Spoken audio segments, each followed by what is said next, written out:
la direction du Real Madrid a déjà acté 3 grandes décisions pour redresser la barre après la dernière humiliation subie face à leur plus grand rival. C'est une défaite qui pourrait laisser des traces profondes dans les esprits madrilènes.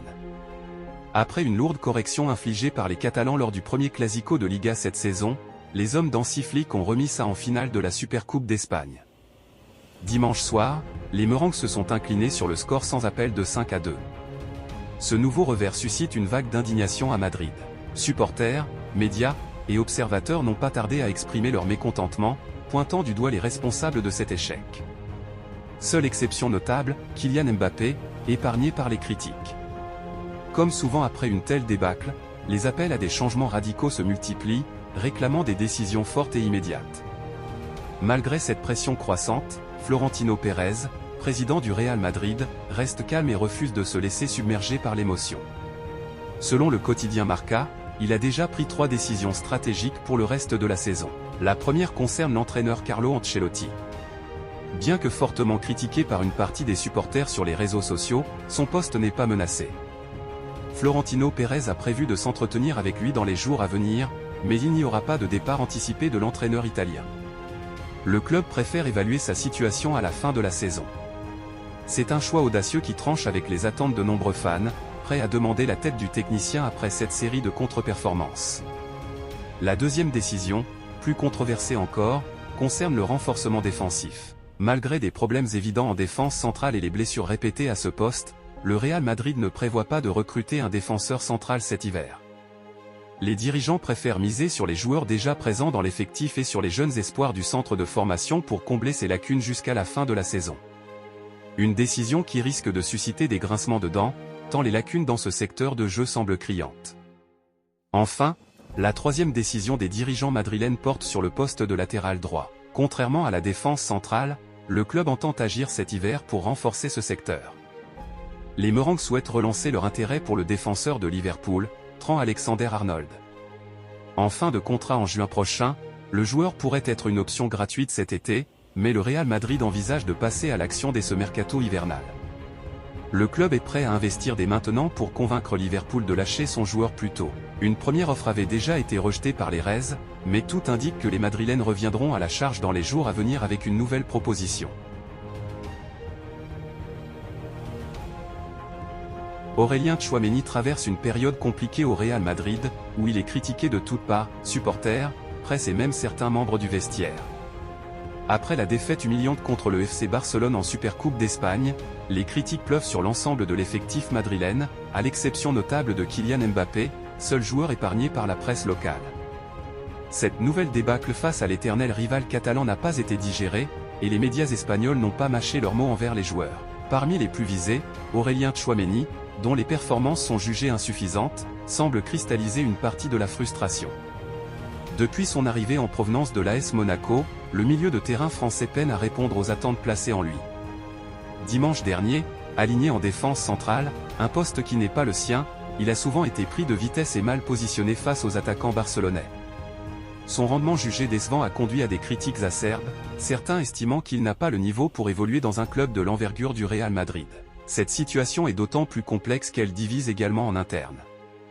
Si certains coéquipiers de Tchouaméni le soutiennent en mettant en avant qu'il évolue à un poste qui n'est pas naturel pour lui, d'autres ont perdu confiance en ses qualités.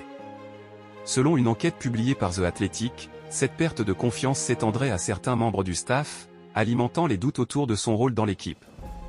Ces dernières semaines, son nom est revenu dans plusieurs rumeurs de transfert. Même si un départ en janvier 2025 semble exclu, la direction madrilène serait prête à écouter des offres dès l'été prochain.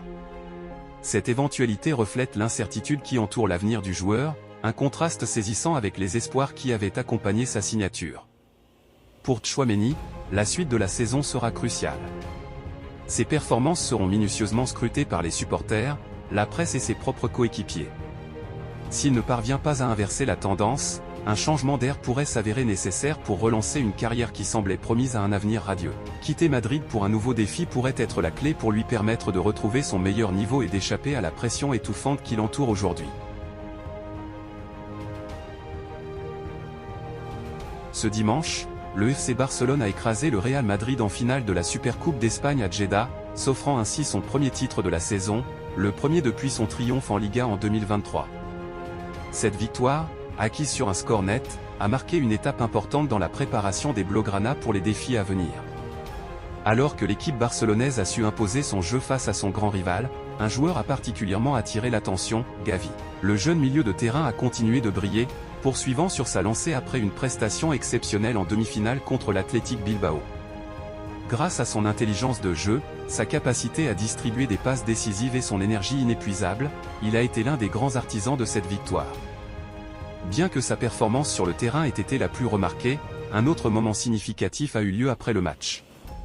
Gavi, qui a souvent prouvé sa classe aussi bien sur qu'en dehors du terrain, a pris un moment pour adresser un mot au président du Real Madrid, Florentino Pérez. Cette attention particulière a eu lieu en référence à un geste du président madrilène quelques mois plus tôt. En effet, Gavi, qui venait de se blesser gravement au genou lors d'un match avec l'équipe nationale espagnole contre la Géorgie, avait été touché par l'élan de solidarité qui s'était manifesté envers lui. Florentino Pérez, dans un acte de sportivité, avait envoyé une lettre au jeune joueur pour lui exprimer ses vœux de prompt rétablissement et lui souhaiter le meilleur pour la suite de sa carrière. Lors de la remise du trophée, Gavi a évoqué ce geste avec une grande reconnaissance. « Je voulais vous remercier pour la lettre que vous m'avez envoyée lorsque j'étais blessé », a-t-il déclaré, adressant ces mots au président madrilène. Ce geste de Florentino Pérez avait marqué le milieu de terrain du Barça, qui a toujours mis en avant la dimension humaine et respectueuse du sport, au-delà de la rivalité entre les deux clubs. Gavi, tout en célébrant cette victoire historique, n'a pas oublié ce signe de respect de son rival, un comportement qui a fait écho à l'esprit sportif que beaucoup de joueurs, anciens et actuels, veulent incarner. En dehors du terrain, cet échange a été l'occasion de souligner la dimension respectueuse que peut prendre la rivalité entre ces deux géants du football espagnol, un message qui, en cette période de tension parfois extrême, a eu une portée symbolique forte. Le geste de Florentino Pérez et les mots de Gavi montrent qu'au-delà de l'intensité des matchs, le football peut aussi être un lieu de respect mutuel et de solidarité. Cela souligne également la maturité de Gavi, qui, malgré son jeune âge, fait preuve d'une grande sagesse et d'un professionnalisme impressionnant. Sa capacité à garder les pieds sur terre, même après une telle victoire et face à un tel geste de son adversaire, montre une facette du football qui va bien au-delà des terrains de jeu.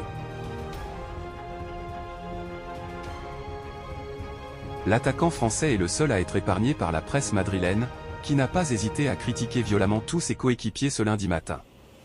Le réveil est amer à Madrid.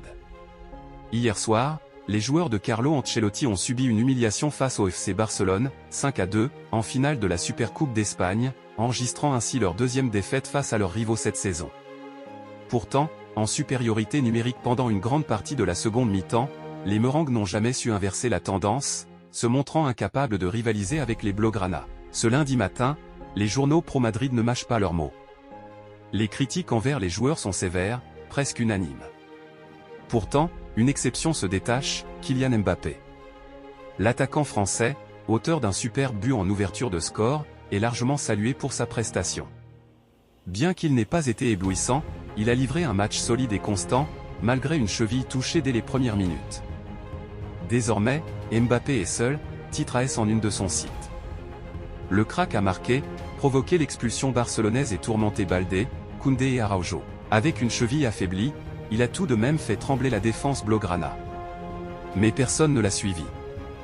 Dans l'une des nuits les plus sombres du Real Madrid contemporain, Mbappé a été lumineux, analyse le média, qui considère sa performance comme le seul motif de satisfaction du voyage en Arabie Saoudite. Ces commentaires reflètent les propos de Carlo Ancelotti après le match, « Je ne retiens que Mbappé aujourd'hui. Le reste, on oublie ». Dans les notes de Marca, Mbappé obtient un 7/10, la meilleure note de l'équipe. Seuls Courtois et Rodrigo parviennent également à atteindre la moyenne. C'est triste que le meilleur match de Mbappé, marqué par une débauche d'effort jusqu'au coup de sifflet final, se termine par une défaite aussi cuisante, écrit le journal. Le seul Madrilène à un niveau décent, résume-t-il. Kylian Mbappé, malgré ses éloges, aura du mal à se réjouir après une telle débâcle et la perte d'un titre. Toutefois, il peut se consoler en sachant qu'il a été à la hauteur de l'événement, ce qui n'est pas le cas de la grande majorité de ses coéquipiers. Les Madrilènes ont vécu une soirée désastreuse à Jeddah ce dimanche. Le FC Barcelone a infligé une sévère défaite à ses rivaux, l'emportant 5-2 en finale de la Supercoupe d'Espagne. Le Barça a dominé la rencontre de bout en bout, ne laissant aucune chance à un Real Madrid complètement dépassé. Bien que les Madrilènes aient ouvert le score à la 15e minute grâce à Mbappé, les Blaugrana ont rapidement pris l'ascendant et enchaîné les buts. À la mi-temps, le score était de 4-1, une humiliation pour les Merengues. C'était la première fois depuis 1943 que le Real encaissait autant de buts en une mi-temps contre le Barça. Les médias espagnols ont vivement critiqué la performance du Real, pointant l'incapacité de l'équipe à rivaliser avec les grandes formations. Après la lourde défaite 0-4 au Bernabéu fin octobre, cette nouvelle déroute met en lumière les failles du club madrilène. Les critiques se sont principalement tournées vers les joueurs, mais aussi, et surtout, l'entraîneur Carlo Ancelotti.